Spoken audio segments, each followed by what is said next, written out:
Oh, here we go again. Perhaps Star Wars can take some cues from Star Trek's new TV series. Why? The new Star Trek TV series is fucking terrible.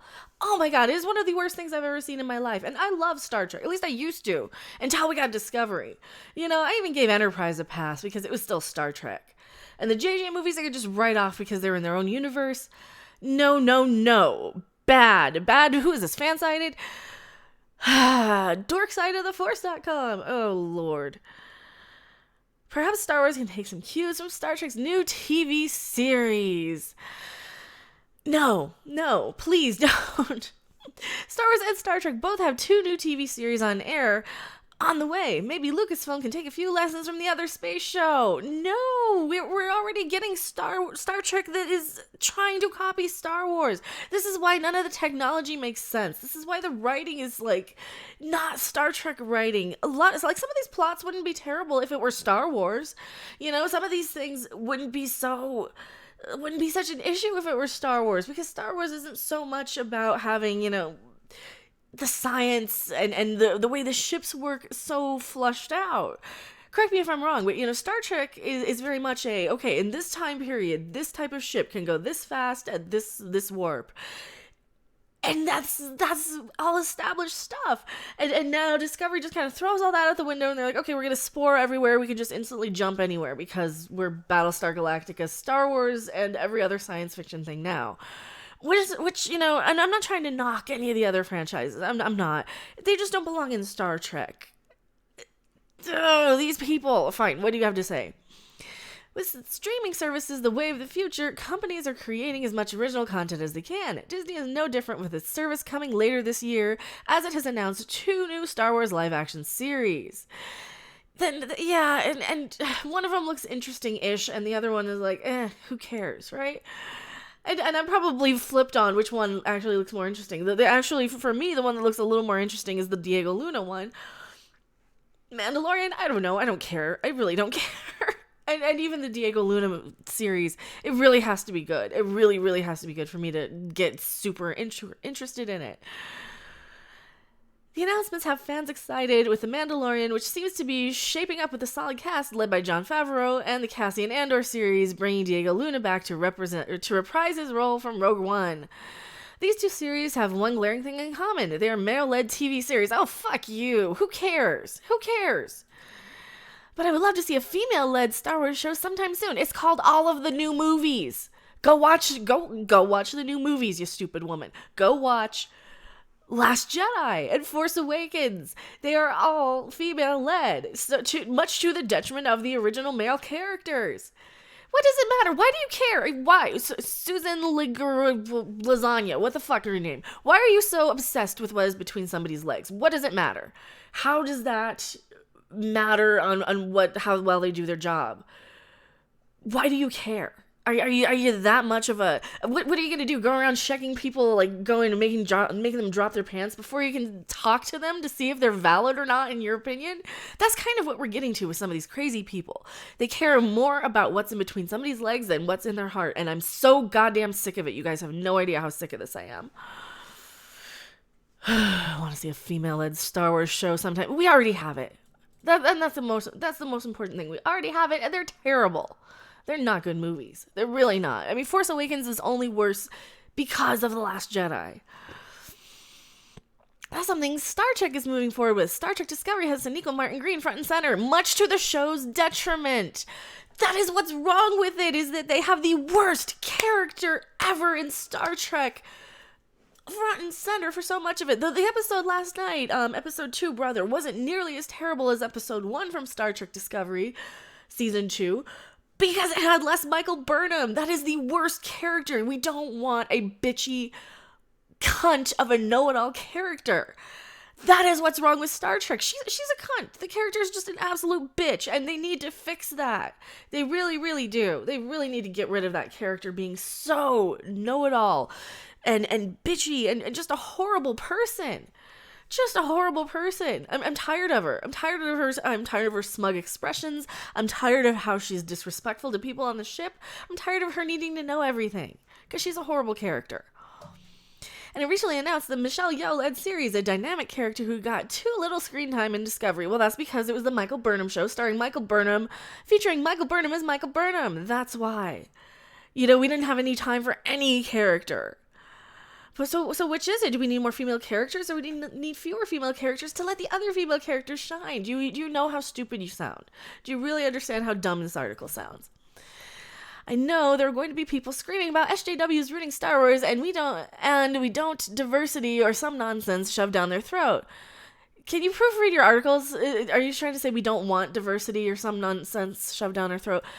That isn't the problem. Diversity isn't the problem. The shit characters are the problem. And that's why Star Trek Discovery is bad. It's a bad show because we have shit characters. They could be all men with penises flapping all over the place, and it would still be a bad show because it's still written by people who don't like Star Trek for people who don't like Star Trek. Okay? Get it through your head. And you're the only person who really cares about what's in between people's legs anyway, are the crazy SJWs. The real true fans of Star Wars and Star Trek say, no, we want good characters. We want respect for our legacy characters. We want well-written stuff that we can go back and rewatch and cherish. That's not what we're getting. Here's what I say to that. It's not being forced. It's our reality. Yeah, it is our reality that we have idiots who care more about what's in between people's legs, like this woman here, Susan Lasagna, than any other time in history. And it's just fucking ridiculous. I'm sick of it. I love this franchise because I fell in love with Princess Leia. Here's this amazing, strong-willed, awesome character that fought side by side in the rebellion with her male counterparts. As a kid, she was the one I looked up to and wanted nothing more than to be that kind of a princess. See, I didn't want to be a princess. I didn't really want to be a princess. I liked Leia because she wasn't such a traditional girly princess character. That was one of the problems with a lot of stuff that was aimed towards girls, is because the girls were too perfect. They were too pretty. They were too wonderful. They were too amazing. And real people aren't like that. Seriously. Like, it takes me a long time in the morning just to look halfway presentable on camera for you guys. Real women are not perfect. Oh, Lord. Star Wars kept banging the same drum over and over. It's time to look outside its safe walls and start considering ways to expand their universe by expanding the characters that appeal to different audiences. So which is it? You just said we had a strong female character in Princess Leia. Now what? Is she not good enough? Is she really? You need bitch face Michael Burnham up there telling you how to be more of a Jedi? Is that what you need? Because that's what you're gonna get if that's what you want. Are you this stupid? You're just saying we want more strong female characters because Star Wars didn't have it, and then in the next paragraph you're saying, oh, but Star Wars had strong female characters like Leia. I fell in love with Leia. Read your own article, please. Read your own article.